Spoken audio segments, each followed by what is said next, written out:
Have you ever noticed that the more you think, the more distant people seem? That the more you understand the world, the fewer people want to engage with you? You're not imagining it. Society has an interesting relationship with deep thinkers, and it's one that doesn't always work in their favor. It's not that society doesn't value intelligence, it's that it often fears it. From the days of Socrates to Galileo, history shows us that those who dared to think beyond the status quo were met with ridicule, suppression, and isolation. Why is that? Why does society often push away those who see the world in new, profound ways? The answer is more complex than you might think. One philosopher who understood this deeply was Arthur Schopenhauer. He believed that intelligence was not a gift, but a curse. Why? Because those who think too deeply can't help but see the flaws in the world that others are content to ignore. In essence, deep thinkers see through the comfort of everyday life, and that more than anything is what makes them so uncomfortable for others. But why does this discomfort exist? To understand this, we need to explore how humans respond to intellectual superiority. It's easy to admire someone who's physically stronger or wealthier than you.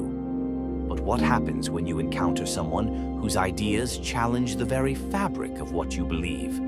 People's brains react to this with an instinctual sense of threat. Imagine meeting someone who questions everything you've ever taken for granted.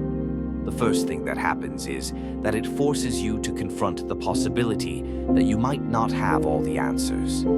Deep thinkers don't just bring new ideas, they challenge people's comfort zones.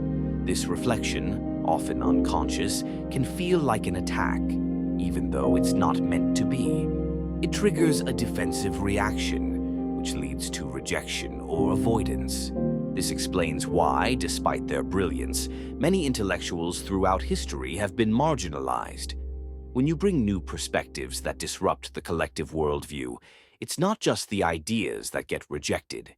It's the very sense of security that comes from believing the world is as we see it. For most, it's easier to dismiss the deep thinker than to face the uncomfortable truths they may present. Think about your own experiences. Have you ever tried to share a complex thought in a casual conversation, only to be met with blank stares or awkward silences? This is a common reaction. People don't like being challenged, especially when the ideas are deep and require introspection. The discomfort is real.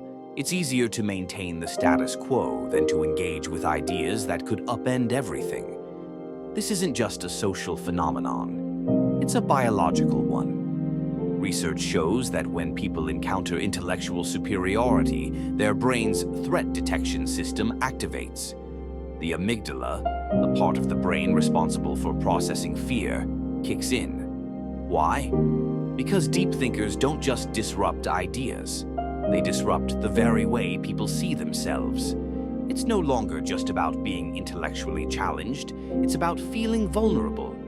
The roots of this fear run deep into our evolutionary past. For much of human history, survival depended on social cohesion. Those who didn't fit in were more vulnerable. Being an outsider could mean death. This instinct to belong has shaped human behavior for millennia. Today, it means that anything or anyone that stands out too much, especially in a way that challenges widely accepted beliefs, becomes a threat to that fundamental need for belonging. In groups, this fear becomes even more pronounced. Research has shown that when highly intelligent people interact in group settings, the sense of threat can rise significantly. The more people feel intellectually inferior in a group, the more likely they are to resist or even dismiss the ideas being presented. This is why many deep thinkers often find it easier to have meaningful conversations one-on-one, where the dynamic is less competitive. In group settings, however, the competition for social status takes over, and intellectual discourse becomes a casualty. And in today's world, this social rejection of deep thinking is amplified. Social media platforms reward attention-grabbing, emotionally charged content, while long-form, thought-provoking discussions often go unnoticed. The quick hit of a catchy headline or viral video captures people's attention far quicker than a deep, well-thought-out idea. This has created a culture where surface-level content thrives, and deep thinkers, who require more time and space to engage with, often struggle to find an audience.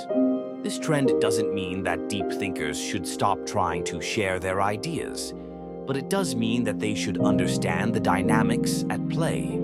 Society isn't rejecting their intelligence because it's wrong. It's rejecting it because it challenges the deeply ingrained need for comfort and certainty. It's not easy to confront the idea that the world is not as we think it is, especially when those ideas come from someone who has dared to think beyond the conventional. But what does this mean for you as a deep thinker?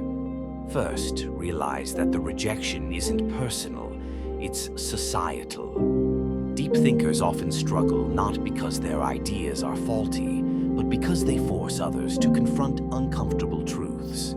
They make people question themselves and their beliefs, and that discomfort leads to avoidance or rejection. Philosophers like Schopenhauer understood that intelligence, while powerful, comes with a cost. The more you understand about the world, the less you fit into it. The more you see through the illusions that people hold dear, the more distant you become from the mainstream. Schopenhauer's advice to those who think deeply was simple: embrace solitude. Deep thinkers must find peace in being alone, as this is where true intellectual and creative growth happens.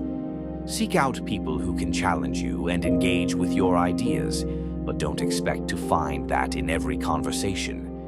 Be mindful of the fact that society, for all its talk about valuing intellect, often prefers the comfort of certainty over the discomfort of truth.